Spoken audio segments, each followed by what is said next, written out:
কারখানায় কাজ করা সামান্য এক শ্রমিকের ছেলের খেলা দেখে তাকে কিনে নেয় স্থানীয় এক ক্লাব।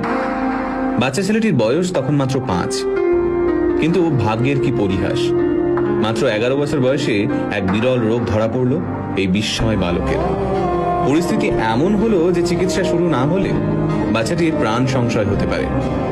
সেই চিকিৎসার জন্য মাসে 75,000 টাকা প্রয়োজন।